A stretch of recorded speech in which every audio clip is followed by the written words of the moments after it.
నమస్తే, welcome to Shri media. నేను మీ విష్ణుప్రియ. ఇప్పుడు మనతో ప్రముఖ వాస్తు జ్యోతిష్య పండితులు చిలుకూరి ఉదయ్ భాస్కర్ గారు ఉన్నారు.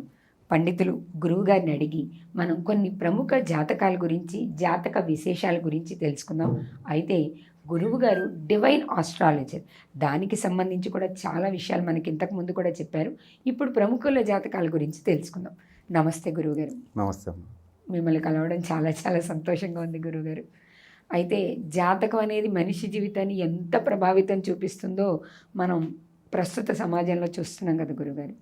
ముందుగా ఈ జాతకాల్లో కామన్గా అంటే అందరికీ సంబంధించిన విషయాలు కొన్ని ఉంటాయి కదా గురుగారు, అవి అందరికీ ఒకేలా వర్తిస్తాయి అంటారా? అందరికీ ఒకేలా ఎందుకు ఉంటాయమ్మా? వారి వారి జన్మ జాతకాలను బట్టి డిఫరెంట్గానే ఉంటాయి.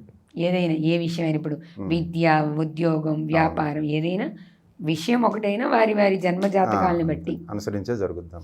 అదే రాశిలో పుట్టినా కూడా అదే నక్షత్రమైనా అదే టైంలో పుట్టినా వేరువేరుగా కూడా ఉంటాయి. ఒకే రకంగా ఉండవు. ఒకే రకంగా అయితే ఉండే అవకాశం ఎవరై కూడా మ్యాచ్ అవ్వదు. ఇప్పుడు మనం ప్రముఖుల జాతకాల విషయానికి వస్తే మన ప్రధానమంత్రి నరేంద్ర మోడీ గారు, నరేంద్ర మోడీ గారి జాతకం 2024 సంవత్సరంలో ఎలా ఉండబోతుంది గురువుగారు? ఎలక్షన్స్ రాబోతున్నాయి కదా, వచ్చే ఎలక్షన్స్లో ఆయన ఫలితాలు ఎలా ఉండబోతున్నాయి? మళ్ళీ కూడా ఆయనకి అలాంటి రాజయోగానికి ఎంతవరకు అవకాశాలు ఉన్నాయి? తప్పకుండా అమ్మ. నరేంద్ర మోడీ గారు, గౌరవ భారత ప్రధానమంత్రి గారు, నరేంద్ర మోడీ గారు 17 సెప్టెంబర్ 1950 ఉదయం 11:40 గుజరాత్లో జన్మించారు. ఈయన అంచెలంచెలుగా ఎదిగి ఇవాళ ప్రధానమంత్రి అయ్యారు.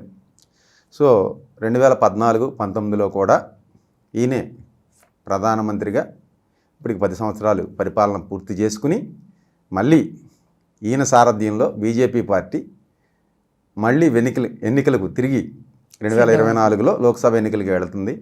సో ఈయన జాతక పరిశీలన చేస్తే ఎలక్షన్ టయానికి ఈయనకి జాతకంలో గ్రహస్థితి ఎక్కడెక్కడ ఏమున్నాయంటే, ఈయన పుట్టింది వృశ్చిక లగ్నం అమ్మ, 16 డిగ్రీలో లగ్నం పుట్టారు.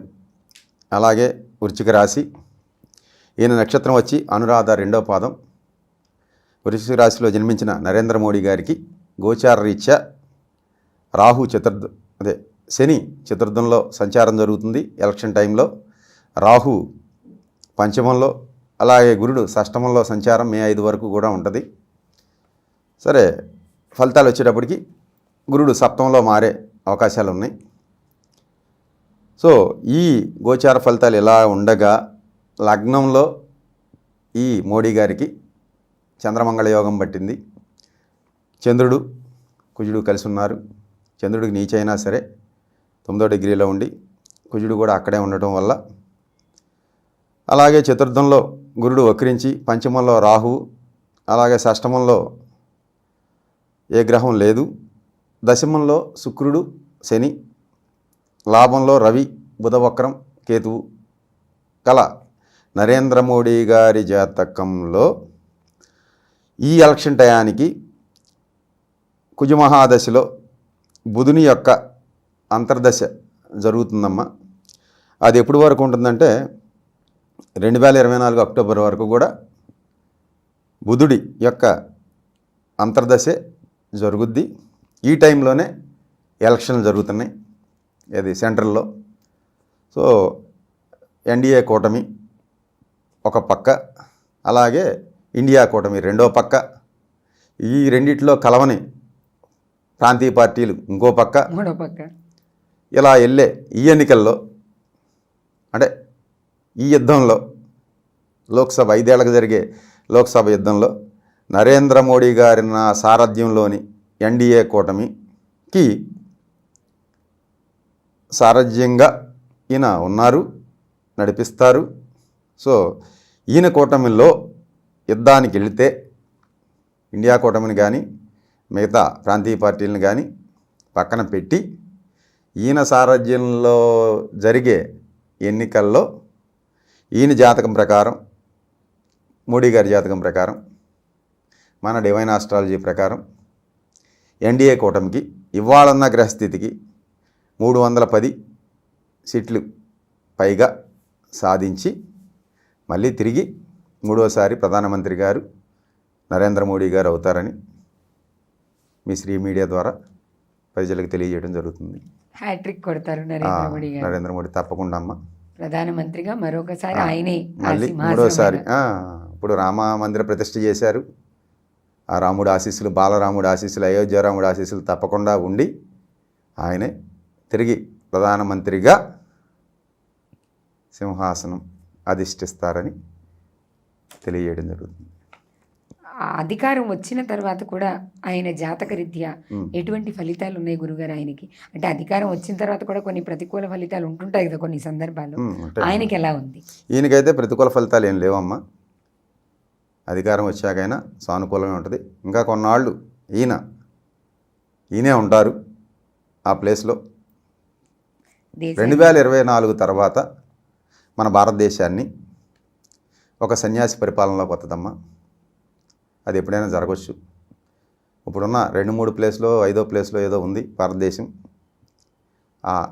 ఆయన పరిపాలన కిందకు వచ్చాక భారతదేశం వరల్డ్లో నెంబర్ 1 పొజిషన్కి వెళ్తుందమ్మా.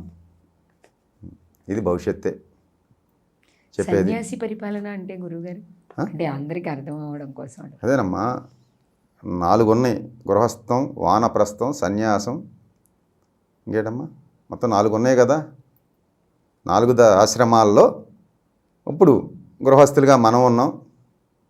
వానప్రస్థులు అంటే అన్నీ వదిలేసి అడవుల్లో ఉండేవాళ్ళు. అలాగే బ్రహ్మచర్యం అంటే పెళ్లి చేసుకునే వాళ్ళు.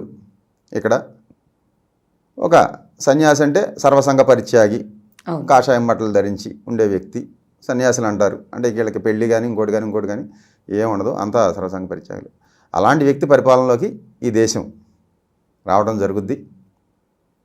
అప్పుడు వరల్డ్ నెంబర్ 1గా మన దేశం కీర్తి ప్రతిష్టలు చిరస్థాయిగా ఉంటాయి. ప్రపంచంలోనే శాసించే స్థితికి మన దేశం వెళ్ళొద్దమ్మా భవిష్యత్ కాలంలో. భవిష్యత్తు అది త్వరలో జరుగుద్ది. అది ఎప్పుడో కూడా కాదు, త్వరలోనే జరిగే అవకాశాలు ఉన్నాయి.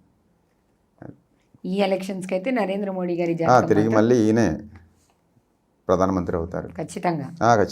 దాంట్లో ఎటువంటి సందేహం లేదమ్మా. 310 సీట్లకి 1 సీటు కూడా తగ్గదనే తెలియజేయడం జరుగుతుంది. ఇవాళన్న భవిష్యత్తును దర్శించి అయితే గురుగారు మొన్న కూడా తెలంగాణ రాష్ట్ర ఎన్నికలప్పుడు చాలామంది చెప్పిన విషయాలు తారుమారు అయినాయి కాబట్టి కొంతమంది దాన్ని నమ్మే సూచనలు లేవు. అందుకని ఇన్నిసార్లు అడగాల్సి వస్తుంది. దాందే ఉందమ్మా.